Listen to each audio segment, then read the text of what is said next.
Përshëndetje nga edicioni qendror informativ, do ndalemi tek aktualiteti ku është mbyllur këtë të premte tregu i fruta perimeve në qendër të Vlorës, pjesë e projektit për rijetëzimin e zonës pranë Sahatit. Tregtarët kundërshtojnë zhvendosjen drejt Jallisë së Nartës, duke cilësuar zonën të largët, ndërsa ankesa kanë edhe Blerësit. Në Vlorë ka nisur projekti për rijetëzimin e zonës pranë Sahatit, ku si pjesë e këtij projekti preket edhe tregu i fruta perimeve në qendër. Treg ky i cili mëngjesin e kësaj të premte është mbyllur zyrtarisht. Efektiv të policisë qëndruan në hyrje dhe në dalje të tij, duke mos lejuar tregtarët të ushtrojnë aktivitetin e tyre.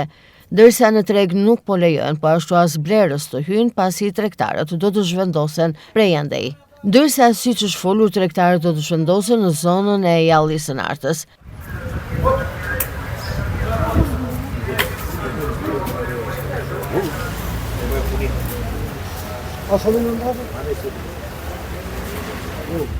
Sipas tregtarëve, vendi i ri i cili është përcaktuar për të qëndruar këta të fundit është i papërshtatshëm. Zona e Jallisë së Nartës është tepër larg, ndërsa ata thonë se malli që kanë bler do të mbetet stok, pasi nuk ka më ku të shitet. Për këtë arsye kërkojnë që të shtyhen afatet e punës e të mund të punohej edhe për pak kohë, derisa të shisnin mallin që kanë. Ndërkohë që një pjesë e tyre ka patur edhe takim me Bashkinë e Vlorës pikërisht për këtë problematik. Kam qëmërën që dije mas dite që janë bërë sotu. Në atensioni, në kjo partije Safet Gjisit. Kjo partije Safet Gjisit. Partije Safet Gjisit. Jam blerë gjithë ata jaranën e Tiranës, që të kesha mua. Ne me audhëqi, ne kemi ma malë, kemi një mujë kemi ma malë. Edhe ne kanë rrethojnë polici. Ku do qëjë malë një mujë? Ku do qëjë këte? Ku do vete? Ku do ha? Këtë tregu për shumë dori parim. Po ne kemi bre dhe botën. Nga bre kam kërë në kurbet.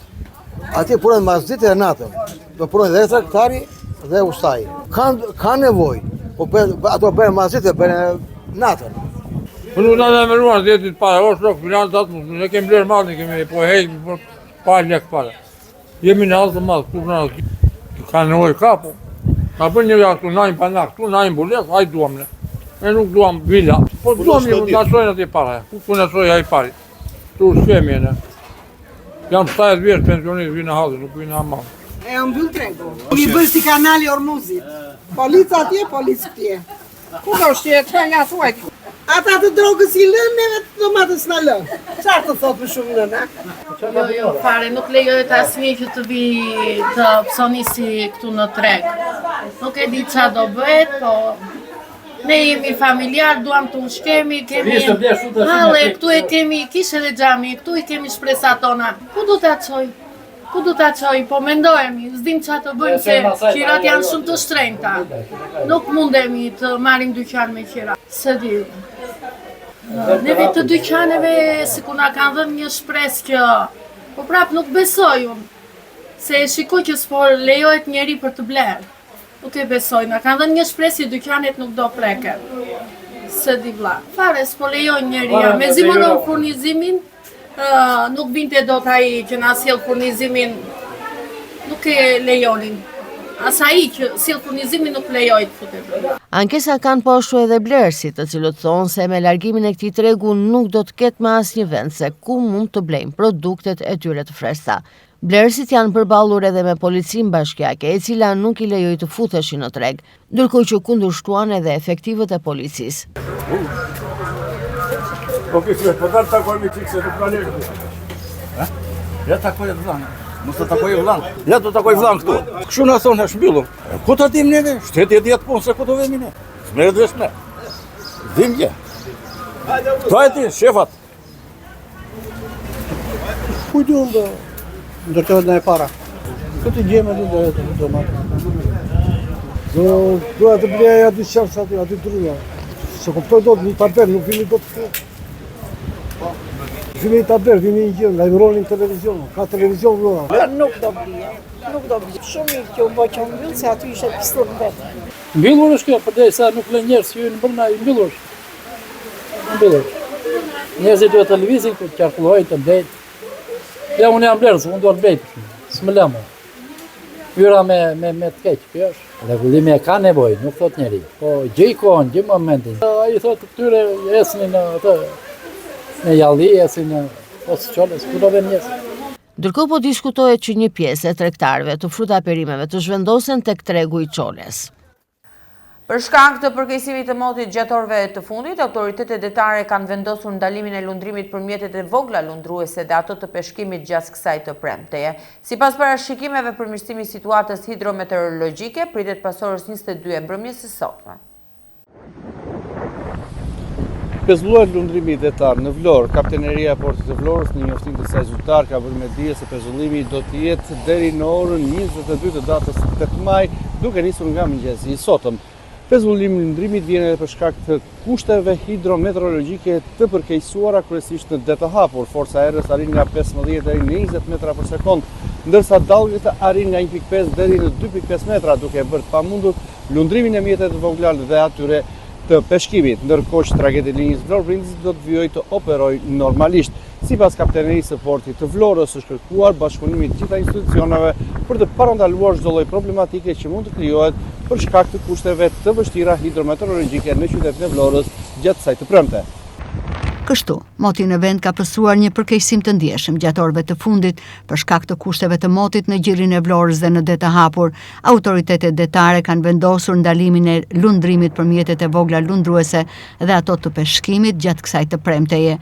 Sipas njoftimit nga Kapiteneria e Portit, prej orës 8 të mëngjesit kanë nisur erëra të forta me drejtim jug-juglindje me forcë deri në 6-7 ball dhe me shpejtësi nga 15 deri në 20 metra për sekond, ndërkohë lartësia e dallgëve parashikohet të arrijë nga 1.5 deri në 2.5 metra. Për këtë arsye është pezulluar dhënia lejeve të nisjes për të gjitha mjetet e vogla lundruese dhe anijet e peshkimit që operojnë jashtë gjirit të Vlorës deri në orën 22 të mbrëmjes. Autoritetet u kanë bërë thirrje të gjitha subjekteve që ushtrojnë aktivitet në fushën detare të marrin masa për sigurimin e mjeteve në porte dhe të rrisin gatishmërinë e ekuipazheve me qëllim shmangjen e çdo rreziku apo situate emergjente. Ndërkohë anijet e transportit ndërkombëtar detar do të vijojnë operimin normalisht sipas itinerarëve të planifikuar. Sipas parashikimeve, përmirësimi i situatës hidrometeorologjike pritet pas orës 22 të mbrëmjes së premte. Era e fortë që ka përfshirë qytetin e Vlorës ka sjellë dhe pasojat e para. Për shkak të fuqisë dhe shpejtësisë së saj, janë rrëzuar pemë në zonën e transballkanike si dhe në brendësitë të zonës pranë shërtitores bregdetare. Forcat zjarr fikse kanë bërë të mundur hapjen e rrugëve, të cilat u bllokuan nga pemët e rrëzuara. Si pasojë e erës së fortë të bregdetare që ka përfshirë qytetin e Vlorës për gjatë kësaj të premte, një pemë është rrëzuar në zonën e transballkanikes duke shkaktuar vështirësi në qarkullim dhe shqetësim për banorët e zonës. Problematika me pemë të rrëzuara janë evidentuar dhe në disa zona të tjera të qytetit, përfshirë lungomaren ku era fuqishme ka sjellë dëmtime dhe rrezik për kalimtarët. Me njerë pas raportimeve në teren kanë ndërhyrë forcat zjarfikse, por dhe shërbimet emergjente të cilat kanë punuar për largimin e pemëve të rrëzuara dhe normalizimin e situatës, kryesisht në ato zona në cilat është penguar dhe qarkullimi i automjeteve, por dhe këmbësorëve. Autoritetet ndërkohë bëjnë apel qytetarëve të Vlorës të tregojnë kujdes gjatë lëvizjes, sidomos pranë zonave me pemë apo objekte që mund të rrezikohen nga kushtet e motit, pikërisht për shkak të erës së fortë që ka përfshirë qytetin e Vlorës gjatë kësaj të premte. Situata gjatë ditës së sotme në qytetin e Vlorës ka qenë e rënduar për shkak të motit të keq, shoqëruar nga era e fortë që ka prekur qytetin, por dhe rreshtit e shiut që në disa momente kanë qenë edhe intensive, duke sjellë edhe dëmtime në pemë apo rënien e tyre. Përmirësimi i situatës dhe kushteve të motit pritet të ndodhë duke nisur vetëm prej orëve të vona të kësaj mbrëmjeje. Do të vijojmë me të tjera në zhvillim dhe do ndalemi një grindje brenda në fshatin 6 të Sarandës, e cila ka përfunduar deri në përdorimin e armëve të zjarrit, i ka marrë jetën pronarit të një karburanti. Ngjarja ka ndodhur rreth orës 21:30 në lokalin e karburantit dhe viktim ka mbetur pronari Recep Ismaili, 66 vjeçar. Ekzekutohet pronari i një karburanti në Sarandë, autori në Arati. Mbrëmjen e të njëjtës, një ngjarje rënd kriminale është regjistruar në fshatin 6 të Sarandës, ku një konflikt i përshkallëzuar me armë zjarri ka marrë jetën 66 vjeçarit Recep Ismaili, pronari i një karburanti në zonë dhe njëkohësisht kryetari i shoqatës Çamëria në Sarandë. Sipas të dhënave paraprake, ngjarja ka ndodhur rreth orës 21:30 në lokalin e karburantit vëllezrit Ismaili SHPK. Fillimisht mes disa personave ka pasur konflikt me sende të forta për motive që ende nuk janë zbardhur, ndërsa më pas situata është përshkallëzuar në përdorimin e armëve të zjarrit. Burime nga vendngjarja bëjnë me dije se Recep Ismaili ka qenë në tavolinë me disa persona të tjerë në momentin kur autori i dyshuar Lulzim Tabaku ka nxjerrë armën dhe ka qelluar me një plumb në kokë, duke shkaktuar vdekje në vend. Pas të shëndave, personat që ndodheshin në tavolinë me viktimën dyshohet se janë kundërpërgjigjur me armë zjarri. Nga shkëmbimi i zjarrit dyshohet se ka mbetur i plagosur dhe një person tjetër ende i pa identifikuar, i cili nuk është paraqitur për ndihmë mjekësore. Menjëherë pas ngjarjes, autori i dyshuar është larguar nga vendi i krimit bashkë me personat e tjerë të përfshirë, por edhe me personin e plagosur. Në reagimin e saj zyrtar, policia konfirmoi se autori i dyshuar është identifikuar si Lulzim Tabaku, ndërsa janë ngritur pika kontrollit dhe po vijojnë kontrollet intensive në zonë për kapjen e tij. Ndërkohë, grupi hetimor ka sekuestruar kamerat e sigurisë së biznesit dhe të zonës përreth me qëllim zbardhjen e plotë të dinamikës së ngjarjes dhe identifikimin e të gjithë personave të përfshirë në të. Policia ka ushtruar gjithashtu kontrolle në spitale rajonale dhe klinika private për lokalizimin e personit të plagosur, ndërsa hetimet vijojnë në drejtimin e prokurorisë së Sarandës. Për ngjarjen ka reaguar shoqata Çamëria, e cila në një postim në rrjetet sociale ka dënuar ngjarjen dhe kërkon zbardhjen e saj të menjëhershme. Deputeti i Partisë Socialiste Ardit Bido është shprehur se lajmi i vrasjes së Recep Ismailit ishte i kopshëm. Deputeti e Partisë Demokratike Ina Zhupa tha se Partia Demokratike ka humbur një drejtues të strukturave të saj dhe një bashkëpunëtor të vyer. Shoqata Çamëria ka reaguar për atentatin në Sarandë ku mbeti i vrarë kryetari i saj Recep Ismaili. Në një postim në rrjetet sociale, shoqata ka dënuar ngjarjen dhe kërkon zbardhjen e saj të menjëhershme. Gjithashtu nënvizon kontributin e 66 vjeçarit si zë i palëkundur dhe mbrojtës i pashoq për çështjen Çame. Për vrasjen e Recep Ismailit, pronari një karburanti në Sarandë dhe njëkohësisht kryetari i shoqatës Çamëria në Sarandë, ka reaguar dhe deputeti i Partisë Socialiste Ardit Bido. Përmes një postimi në rrjetet sociale, Bido thot se lajmi i vrasjes së tij ishte i kopshëm, teksa thekson se policia duhet të zbardhë sa më shpejt këtë çështje. Humbja e tij, thot Bido, trondit jo vetëm familjen dhe miqt, por mbar komunitetin. I bëj thirrje policisë së shtetit dhe prokurorisë të zbardhin sa më parë këtë ngjarje të rëndë dhe autorët të përballen me drejtësinë. Edhe deputetja e Partisë Demokratike Ina Zhupa është shprehur e tronditur për vrasjen e Ismail Recepit, ndërsa thot se Partia Demokratike humbi një drejtues të strukturave të saj, një kontributor të palodhur dhe një bashkëpunëtor të vyer. E tronditur thellë nga lajmi për vrasjen e Recep Ismailit, një njeri me vlera dhe një patriot i përkushtuar. Partia Demokratike humbi një drejtues të strukturave të saj, një kontributor të palodhur dhe një bashkëpunëtor të vyer. Recepi drejtonte gjithashtu shoqatën Çamëria dhe ishte një zë i fortë në mbrojtje të kauzave kombëtare. Kjo ngjarje e rënd ka sjellë dhimbje dhe tronditjet e të gjithë ne që e njohim. Pres që institucionet ligjzbatuese, policia e shtetit dhe prokuroria të veprojnë me përgjegjësi të plotë për zbardhjen sa më shpejt të kësaj vrasje dhe vendosjen e autorëve përpara drejtësisë.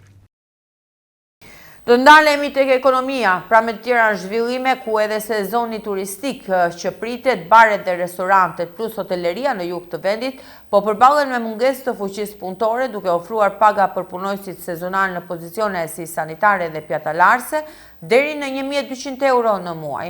Në zona turistike si Kstamili, Saranda dhe Dërmiu po kërkojnë punonjës për disa pozicione shërbimi. Ashtu si një vit më parë edhe këtë sezon turistik, baret, restorantet dhe hotelet në jug të vendit po përballen me mungesë të fuqisë punëtore, duke ofruar paga për punonjësit sezonal në pozicione si sanitare apo pjatalarse deri në 1.200 euro në muaj. Sipas njoftimeve të agjensive të ndërmjetësimit të punësimit në zonat turistike si Kstamili, Saranda dhe Dërmiu, po kërkohen punonjës për disa pozicione shërbimi. Kërkesa më e lartë është për sanitare në hotele dhe resorte, me paga nga 100.000 deri në 120.000 lek dhe pjatalarse me pagat 120.000 lek në muaj. Ndërsa po kërkohen po ashtu edhe punonjës për çadrat në plazhe, me paga deri në 80.000 lek në muaj. Për të gjitha pozicionet e shërbimeve, përveç pagës mujore, bizneset ofrojnë po ashtu edhe akomodimin me ushqim falas. Drejtuesa e agjensive të punësimit pohojnë se këtë vit oferta nga bizneset janë rreth 20% më të larta, krahasuar me një vit më parë, ndërsa për punësimin e grave në pozicione sanitare dhe pjatalarse, kërkesa është e përqendruar kryesisht në hotelet e Vlorës, Sarandës si dhe zonës së Potamit, dhe pagat për këto pozicione variojnë nga 800 deri në 1.000 euro në muaj. Tendenca për punësime të grave në jug të vendit është e lartë edhe për këtë sezon turistik veror. Edhe oferta e bizneseve deri më tani është në rritje 20% krahasuar me vjet. Kjo tendencë rritëse pritet të vijojë edhe për gjatë gjithë sezonit turistik veror. Siç mësohet, shumë biznese të shërbimeve po kërkojnë të punësojnë gra vendase për pastrimin apo pjetalarse. 75% e kërkesës së bizneseve është për punësime të vendaseve gjatë sezonit turistik veror. 25% të kërkesës është për punonjës të huaj, edhe 10% për gjatë sezonit turistik veror. Oferta e bizneseve në jug të vendit për punësime sezonale në sektorin e shërbimeve arriti me paga deri në 2.500 euro në muaj. Invalidet e punës do të përfitojnë më shumë mbështetje për përballimin e shpenzimeve të karburantit, pasi Këshilli Administrativ i Institutit të Sigurimeve Shoqërore ka miratuar këtë të premte rritjen e shumës së kompensimit, duke synuar lehtësimin e kostove për këtë kategori përfituesish. Invalidet e punës do të përfitojnë më shumë mbështetje për përballimin e shpenzimeve të karburantit, pasi Këshilli Administrativ i Institutit të Sigurimeve Shoqërore miratoi rritjen e shumës së kompensimit nga 10.000 në 15.000 lek. Vendimi u miratuar në mbledhjen e Këshillit Administrativ të Institutit të Sigurimeve Shoqërore në drejtimin e Ministres së Ekonomisë dhe Inovacionit Delina Ibrahimaj. Vendimi parashikon rritjen e vlerës së rimbursimit për blerjen e karburanteve për invalidët e punës, me synim lehtësimin e kostove të përditshme për këtë kategori. Në të njëjtën mbledhje, Këshilli Administrativ miratoi dhe projektin e statusit të ri të institucionit. Drejtori i përgjithshëm i këtij institucioni bëri ditur se statusi përcakton organizimin dhe funksionimin e institucionit, duke synuar forcimin e kapaciteteve administrative dhe rritjen e eficiencës në shërbimet ndaj qytetarëve. Instituti i Sigurimeve Shoqërore mbetet i angazhuar në përmirësimin e skemave të sigurimeve shoqërore, modernizimin e proceseve të punës dhe rritjen e cilësisë së shërbimeve për qytetarët. Kjo fundjavë kulturore në Vlorë mban emrin Plaçka, premjerja më e re që ngjitet në skenën e teatrit Petro Marko. Me regji të Roland Mingus dhe me autor dramaturgun britanik Joe Orton, shfaqja sjell për publikun një komedi të zezë, plot absurditet, satirë dhe mesazhe të forta sociale. Kjo fundjavë kulturore në Vlorë mban emrin Plaçka, premiera më e re që ngjitet në skenën e teatrit Petro Marko, me regji të Roland Mingus dhe me autor dramaturgun britanik Joe Orton. Shfaqja sjell për publikun një komedi të zezë, plot absurditet, satirë dhe mesazhe të forta sociale. E ndërtuar mbi 3 shtylla kryesore: familjen, religionin dhe shtetin, Plaçka rrëfen historinë që nis pas së vjedhjes së parave nga një agjenci funerale, duke sjell një zinxhir ngjarjesh sa groteske aq edhe reale. Përmes humorit të zi, karaktereve të spikatura dhe elementve muzikor, shfaqja godet plagët e shoqërisë moderne dhe evidenton problematikat që shpesh shihen nga të gjithë, por askush nuk guxon t'i pranojë.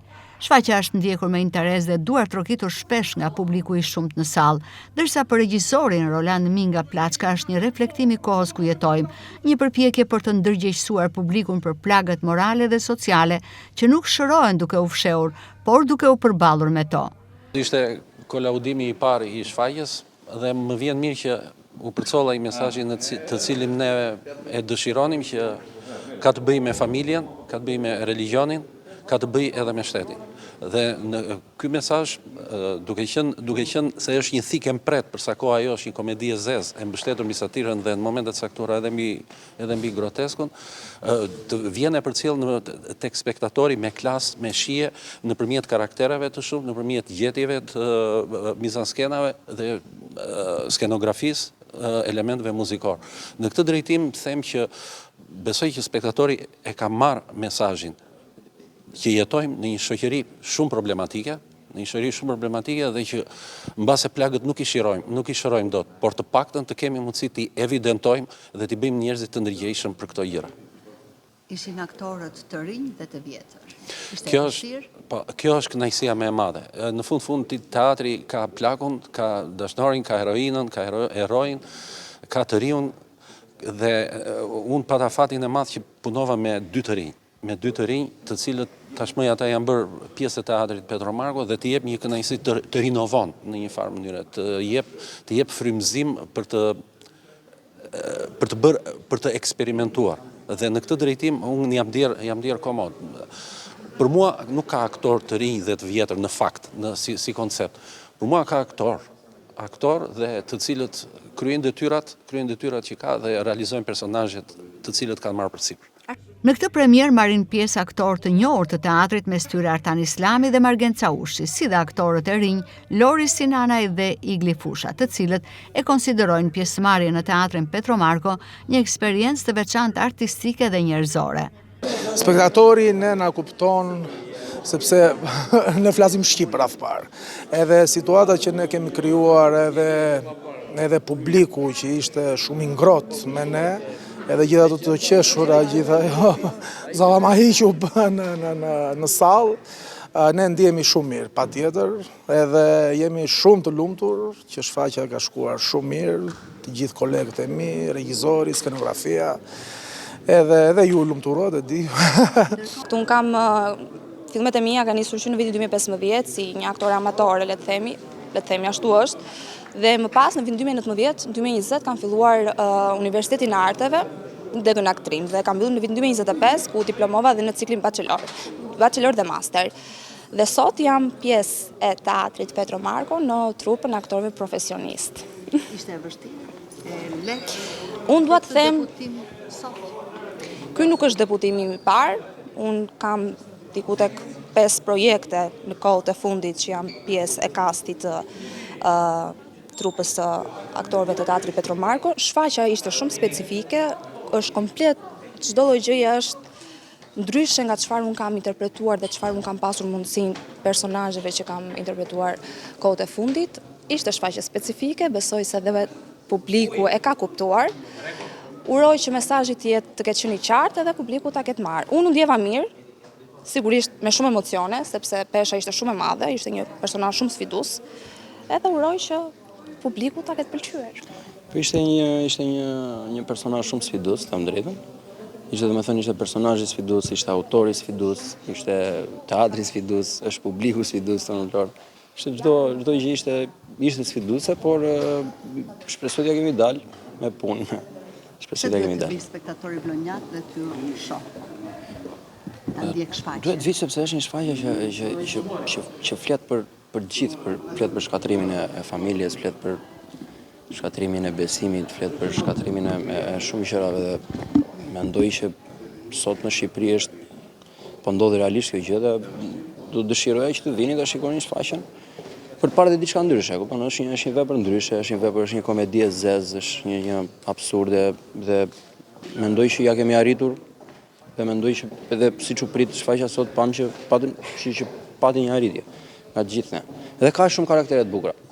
Komedia e zezë me skenografi të Drini Sheu dhe muzikë të Artur Dhamës do të shfaqet për publikun vlonjat për gjatë gjithë fundjavës, duke kthyer kështu teatrin në një hapësirë reflektimi dhe debati social. Kupa Shpresa në futboll ka bërë bashkë në një aktivitet bamirësie përfaqësues të ekipeve të veteranëve të flamurtarit, gazetarëve të Vlorës, policisë dhe universitetit. Më shumë se një turne sportiv, aktiviteti ishte një moment i rëndësishëm sensibilizimi, ku të ardhurat e mbledhura shkuan në ndihmë të qendrës së personave me aftësi të kufizuar.